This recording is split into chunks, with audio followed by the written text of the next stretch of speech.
Selamat pagi, Bapak, Ibu Guru, Suster, dan anak-anak kami yang terkasih dalam nama Tuhan kita Yesus Kristus. Salam Imago Dei untuk kita semua.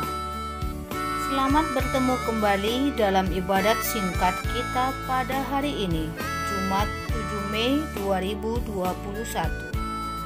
Sebelum memulai ibadat singkat kita, marilah kita mengambil sikap yang baik untuk berdoa.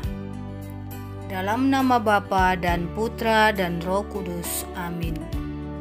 Bapa yang Maha Baik, kembali kami mengucap syukur atas segala berkat dan penyertaan-Mu kepada kami. Di sepanjang malam tidur kami sampai pada pagi hari ini, kami masih dalam keadaan yang sehat. Ya Bapa, sebentar lagi kami akan mendengarkan sebagian dari firman-Mu. Bukalah hati dan pikiran kami agar kami dapat menerima dan melaksanakan firman-Mu dalam kehidupan kami sehari-hari. Berkatilah juga kondisi dunia saat ini yang masih dilanda wabah COVID-19. Semoga Engkau berkenan melenyapkan wabah ini dari dunia, sehingga seluruh umat manusia dapat beraktivitas dengan normal. Bapa yang Maha Baik, di atas segalanya kami mohon ampun atas segala dosa yang kami perbuat.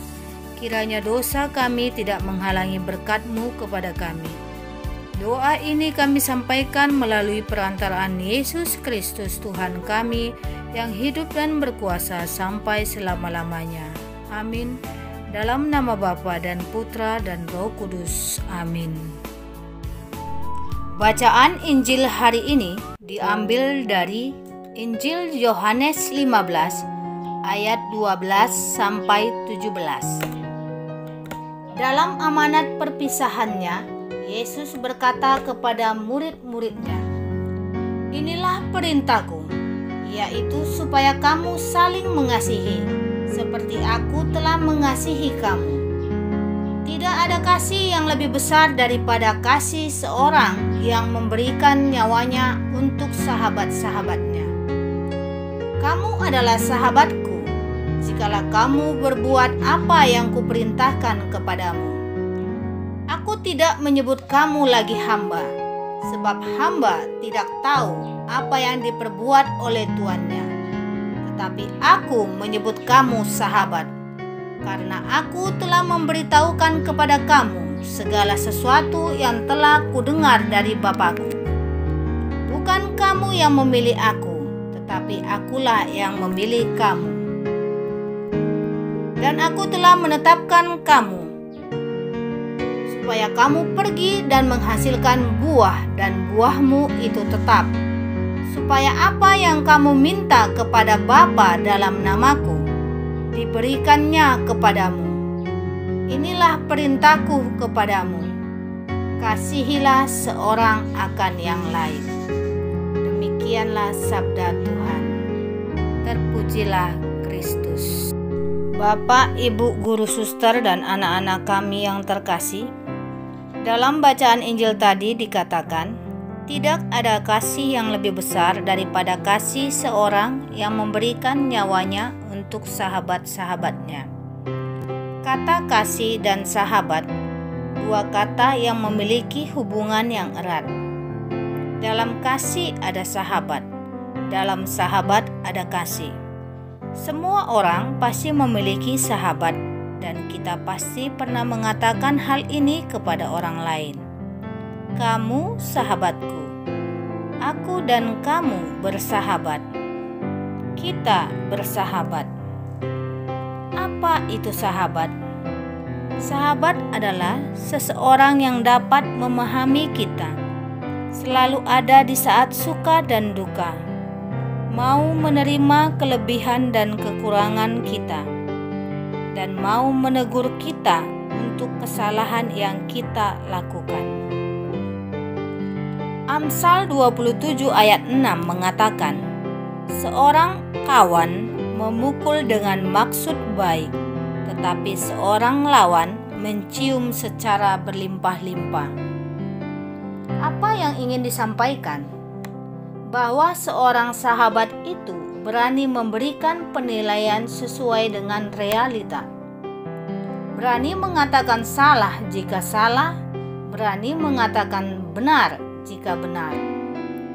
Bukan hanya memberi pujian, padahal sudah mengetahui bahwa sahabatnya melakukan perbuatan yang salah, tetapi tetap dipuji karena menjaga perasaan, atau agar tetap di posisi aman, atau agar hubungan tetap berjalan dengan baik. Seperti ini tidak dapat dikatakan sebagai seorang sahabat, karena membiarkan sahabatnya tetap larut dalam sebuah kesalahan. Seorang sahabat tidak pernah menyimpan sesuatu yang pahit dalam dirinya tentang sahabatnya, karena dalam persahabatan ada kasih yang mengharuskan terjadinya kejujuran dalam hubungan tersebut, dan saling mendukung antara satu dengan yang lain, dan maju serta berkembang ke arah yang lebih baik. Demikian Yesus menunjukkan bagi kita kriteria kasih. Yesus sendiri telah menyatakan kasih-Nya kepada manusia dengan memberikan nyawanya. Maka perintah kasih yang diberikan kepada kita adalah mengasihi sesama, sama seperti Dia mengasihi kita. Bapak, Ibu, guru, suster, dan anak-anak kami yang terkasih, hidup saling mengasihi tidak mungkin tanpa Roh Kudus. Cinta kasih adalah buah Roh. Cinta kasih menyelesaikan persoalan. Cinta kasih itu tidak memberi beban kepada orang lain. Cinta kasih membawa kesatuan dan kerukunan. Maka, jika tidak ada cinta kasih dalam suatu hubungan ataupun dalam suatu organisasi, maka sudah dapat dipastikan di dalamnya tidak ada kesatuan dan kerukunan. Bapak, Ibu, guru, suster, dan anak-anak kami yang terkasih, dalam kehidupan sehari-hari, seringkali kita jatuh pada kesombongan rohani. Kita merasa paling kudus, mungkin karena sering ke gereja, sering mengikuti kegiatan sosial, sering kita doa lingkungan, dan lain-lain. Kita merasa kita lebih daripada orang lain. Atau karena kita pribadi yang murah tersenyum, ramah, gampang tertawa, maka kita merasa paling baik, paling punya kasih daripada orang lain. Kita sering mencap orang lain kafir atau kurang kekatolikannya atau kurang imannya. Kasih itu bukan dilihat dari penampilan luar, tetapi dari hati, dari perbuatan kita. Bagaimana cara kita memperlakukan sesama? Perintah mengasihi mengajak kita untuk menjadi pribadi yang lebih rendah hati, pribadi yang lebih mampu menghargai dan mengerti sesama, pribadi yang tidak mudah menghakimi orang lain sebagai pendosa ataupun sebagai orang yang kurang religius. Nita teringat waktu masa sekolah dulu. Ada pertandingan antar gereja di kota kelahirannya.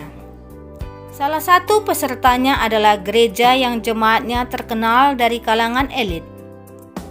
Lina, salah seorang teman Nita, berkata, "Semua bisa kita menangkan, hanya satu yang tidak bisa, yaitu pertandingan catur." Mengapa? Karena otak kita kalah dengan mereka. Nita adalah salah satu perwakilan dari gerejanya. Dalam pertandingan catur yang diselenggarakan antar gereja mereka. Mendengar perkataan Lina, Nita merasa tertantang. Dalam hati Nita berkata, "Saya akan membuktikan kepada teman-teman saya bahwa gereja kami bisa lebih unggul dibanding mereka."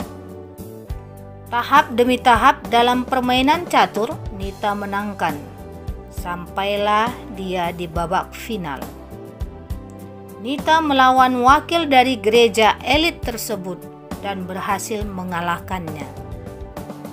Kemenangan tersebut membuat Nita bangga. Namun, ada satu hal yang mengusik hati Nita sampai saat ini. Ketika mencapai babak semifinal, Nita berhadapan dengan kakak pembina rohani di gerejanya. Kita sebut saja namanya Bima. Sebelumnya, setiap kali melawan Kak Bima, Nita selalu kalah. Jadi ketika Nita tahu bahwa dia berhadapan dengan Kak Bima, dia berkata dalam hati, "Waduh, pasti saya kalah kali ini." Tetapi apa yang terjadi? Pada langkah tertentu Kak Bima mengorbankan rajanya. Padahal permainan masih jauh. Kak Bima tahu bahwa ia adalah lawan terberat Nita di turnamen ini. Jadi Kak Bima rela mengorbankan diri supaya Nita bisa menjuarai turnamen tersebut. Tanpa diketahui Nita dan Dina, ternyata Kak Bima mendengarkan perbincangan mereka saat itu. Dari sosok Kak Bima, Nita belajar tentang mengasihi seperti Tuhan Yesus. Selama Nita mengenal Kak Bima, mulai dari gereja di kota kelahirannya sampai saat ini menjadi ketua persekutuan mahasiswa Kristen di kampusnya, Nita melihat bahwa Kak Bima adalah seseorang yang selalu berkorban untuk orang lain.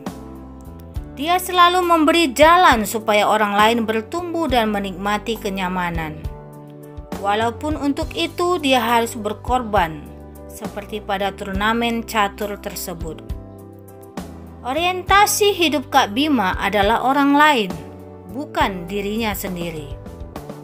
Inilah orientasi hidup yang Tuhan Yesus inginkan dalam diri kita. Jadi sebenarnya kita sulit mengasihi bukan karena kondisi kita yang berkekurangan, tetapi karena kita kehilangan fokus pada kasih Tuhan. Ketika kita sakit hati, marah, tertekan oleh orang lain, maka kita akan sulit mengasihi. Bahkan mungkin saja kita jadi dendam kepada orang yang menyakiti kita. Melihat kondisi ini, apa yang harus kita lakukan? Tenangkan diri, berdoa, dan baca kitab suci. Yakinlah bahwa firman Tuhan dan Roh Kudus akan membuat kita mengenal kasih Kristus semakin dalam. Nah, Bapak, Ibu guru suster dan anak-anak kami yang terkasih, marilah kita menjadi sahabat bagi orang lain yang mau menopang saat jatuh, mau tersenyum saat bahagia, mau menangis saat bersedih, mau menegur di saat terjadi kesalahan, dan mau berkorban untuk kemajuan dan perkembangan ke arah yang lebih baik lagi. Amin. Mari kita tutup ibadat kita dengan berdoa. Dalam nama Bapa dan Putra dan Roh Kudus. Amin. Terima kasih Bapa atas penyertaan-Mu kepada kami di sepanjang ibadat pagi ini. Terima kasih atas firman-Mu hari ini. Semoga kami dapat menjadi sahabat bagi sesama kami dan kami mampu merangkul siapa saja dengan penuh kasih. Semoga kami dapat mengamalkan kasih yang tulus bagi sesama kami tanpa memandang status sosial, jabatan, dan rupa. Bapa yang Maha Baik, mungkin sahabat kami akan mengecewakan kami, dan kami pun terkadang akan mengecewakan mereka. Namun, Engkau ya Bapa, tidak akan mengecewakan kami, bahkan Kau berjanji akan menyertai kami sampai akhir zaman. Bapa yang Maha Baik, ajari kami agar bisa seperti Yesus yang rela berkorban demi sahabat-sahabatnya. Ajari kami menunjukkan syukur dengan selalu setia melayani-Mu dan mampukan kami untuk mengambil keputusan yang benar dan adil berlandaskan kasih. Berkatilah aktivitas kami hari ini, terutama proses pembelajaran kami, agar semuanya berjalan sesuai dengan kehendak-Mu. Doa ini kami sampaikan melalui perantaraan Kristus Tuhan kami, yang hidup dan berkuasa kini dan sepanjang segala masa. Amin. Dalam nama Bapa dan Putra dan Roh Kudus. Amin.